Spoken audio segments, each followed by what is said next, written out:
Hello everyone, आप सभी का स्वागत है आपके अपने YouTube channel academic excellence in school में। आज की इस वीडियो में हम सॉल्व कर रहे हैं वर्कशीट नंबर 71 क्लास 10 साइंस की। हमने पढ़ा था पिछली वीडियो में फूड चेन के बारे में। आज हम पढ़ेंगे फूड वेब के बारे में। फूड वेब जो होता है, कई सारी फूड चेन को अगर जोड़ दिया जाए तो बनता है फूड चेन। अब मान लीजिए ये हमारे पास एक फूड चेन बन रही है, दूसरी फूड चेन ये है हमारे पास, तीसरी ये फूड चेन है, चौथी ऐसी है। तो ये कई सारी फूड चेन जो है अगर एक साथ जुड़ जाए तो एक नेटवर्क बन जाता है, तो उसे हम कहते हैं food web. Food web is network of food chain, network of food chain. तो घबराने की कोई जरूरत नहीं है। फूड चेन का एक नेटवर्क अगर हम रख दें यहाँ पे तो उसे हम फूड वेब कहते हैं। फूड वेब में यह बताया जाता है कि एक ऑर्गेनिज्म जो है उसका कई सारे ऑर्गेनिज्म के साथ पर्टिकुलर रिलेशन होता है। जैसे आप समझ सकते हैं कि यहाँ पे है फ्रॉग। अब ये फ्रॉग जो है इसका किसके साथ रिलेशन है? स्नेक भी ले सकती हैं, इसे खा सकते हैं।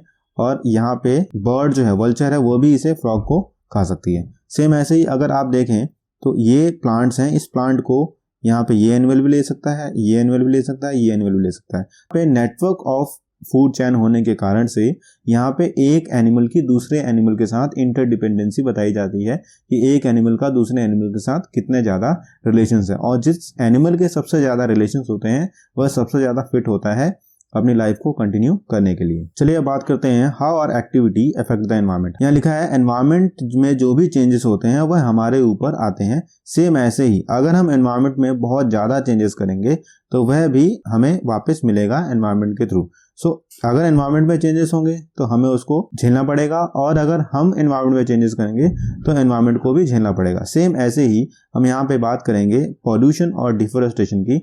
पॉल्यूशन जो होता है, हम देख रहे हैं कि जितनी ज़्यादा वाहन चल रहे हैं उतना ज़्यादा पॉल्यूशन हो रहा है, और यह पॉल्यूशन एनवायरनमेंट को चेंज कर रहा है। एनवायरनमेंट चेंज होने के कारण से बारिश नहीं होती और हमें मास्क लगा के घूमना पड़ता है। डिफॉरेस्टेशन, जितने ज़्यादा पेड़ हम काटेंगे उतनी ज़्यादा कार्बन डाइऑक्साइड हमारे आसपास रहेगी, कार्बन डाइऑक्साइड ऑक्सीजन में नहीं बदलेगी। तो डिफॉरेस्टेशन के कारण ये जो दो चीजें हैं, पॉल्यूशन और डिफॉरेस्टेशन, ये ह्यूमन एक्टिविटी यानी हमारे कारण से हुआ है। अगर हम बात करें डिप्लीशन ऑफ ओजोन लेयर और वेस्ट डिस्पोजल के बारे में, डिप्लीशन ऑफ ओजोन लेयर, अब आप देखिए ये हमारा है एटमॉस्फेयर। अर्थ के ऊपर जो एयर का स्फीयर है उसको हम कहते हैं एटमॉस्फेयर, और एटमॉस्फेयर के ऊपर ये जो स्ट्रेटोस्फेयर है, यहाँ पे प्रेजेंट ओजोन, ये जो शील्ड है ये है ओजोन की। ओजोन एक गैस है जिसका मॉलिक्यूलर फॉर्मूला होता है O3। यह पॉइजनस गैस है, लेकिन यह पॉइजनस गैस अगर स्ट्रेटोस्फेयर में प्रेजेंट होती है तो ये जो यूवी रेज आ रही हैं इस यूवी रेज को आने से रोकती है, और यह यूवी रेज अगर आएंगी हमारे अर्थ पे तो स्किन कैंसर जैसी बीमारियां हो सकती हैं। यूवी रेज को रोकने के लिए ओजोन का होना इंपॉर्टेंट है स्ट्रेटोस्फेयर लेवल पे। अगर यह ओजोन जो है यहाँ पे नहीं है, यानी यहाँ पे होल हो गया है, यहाँ पे ओजोन लेयर बहुत पतली है या फिर नहीं है, तो यह यूवी रेज इस एरिया में आ रही है। तो इस एरिया में आने के कारण यहाँ जो इकोसिस्टम होगा इनको यहाँ पे प्रॉब्लम्स देखने को मिलेंगी। जैसे प्लांट्स जो होंगे उनके क्लोरोफिल डेड हो जाएंगे, न्यूट्रिएंट साइकिल या फूड चेन, फूड वेब में प्रॉब्लम आएगी।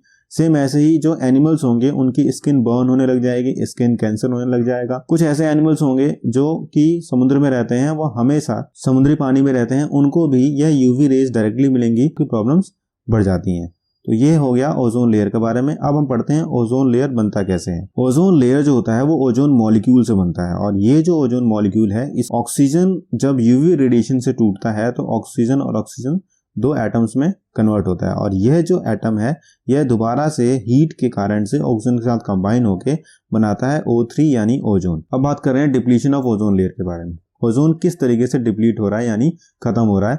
तो कुछ ऐसे केमिकल्स हैं जैसे CFC जो कि रेफ्रिजरेटर AC में यूज करते हैं, तो इस कारण से ये जो रेफ्रिजरेटर है या फिर फायर एक्सटिंग्विशर्स हैं या फिर कुछ जो नाइट्रोजन गैस का यूज करते हैं, क्लोरीन गैस का यूज करते हैं, परफ्यूम्स हैं उनका यूज करते हैं, तो ये जो CFC है ये बाहर जाती है, और बाहर जाने के बाद ये जो ओजोन लेयर यहाँ पे स्ट्रेटोस्फेयर लेवल पे है, ये स्ट्रेटोस्फेयर लेवल पे ओजोन को ब्रेक करती है, यानी यहाँ यूवी रेज को आने की जगह बन जाती है ओजोन ब्रेक होने के कारण से। और यह रोकने के लिए UNEP, united nation environment programme के थ्रू क्योटो जापान में एक प्रोटोकॉल लाया गया था जो 1986 लेवल को मेंटेन करने के लिए लाया गया था कि 1986 लेवल पे जितने डॉप्सन यूनिट ओजोन की लेयर है, यानी ओजोन की लेयर की कितनी मोटाई है, उतनी मोटाई मेंटेन करके रखने के लिए हम CFC का कम से कम यूज करें उस लेवल को मेंटेन करने के लिए। तो यहाँ पे ये मैंडेटरी कर दिया गया था कि CFC फ्री फायर एक्सटिंग्विशर्स या फिर रेफ्रिजरेटर्स का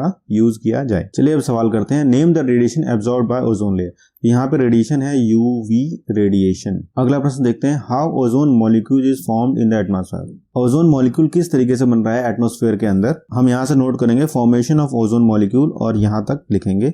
यहाँ पे ऑक्सीजन मॉलिक्यूल पहले टूटता है ऑक्सीजन के 2 एटम्स में, फिर ऑक्सीजन मॉलिक्यूल जो है वो एक एटम के साथ बनाता है ओजोन। यहां से लेकर यहां तक हम नोट करेंगे। अगला प्रश्न है, what is Kyoto protocol. Kyoto protocol के बारे में मैंने यहाँ लिखा है, Kyoto protocol is an international treaty which x tends the 1992 United nation convention that commits state party to reduce greenhouse gas emission. Question number 4, what is ozone and how it affect any ecosystem? यहाँ पे 2 part हैं, ozone के बारे में पूछा गया है और यह इकोसिस्टम पे किस तरीके से धावी होता है और इफेक्ट करता है इसके बारे में पूछा गया है। तो सबसे पहले लिखते हैं, ozone is a highly reactive gas. Ozone एक हाईली रिएक्टिव गैस है और यह ओजोन जो होती है वो 3 ऑक्सीजन एटम्स को मिला के बनी है जो प्रेजेंट होता है स्ट्रेटोस्फीयर। ओजोन एक इंपॉर्टेंट गैस है जो इकोसिस्टम के लिए बहुत इंपॉर्टेंट हो जाती है क्योंकि यह अर्थ पे हार्मफुल अल्ट्रावायलेट रेज को आने से रोकती है। अगर यह रेज आए तो यहाँ पे स्किन कैंसर, कैटरैक्ट और बहुत सारी बीमारियां हो सकती हैं। Thanks for watching. To like, share, comment and subscribe our channel for further learning. Thank you.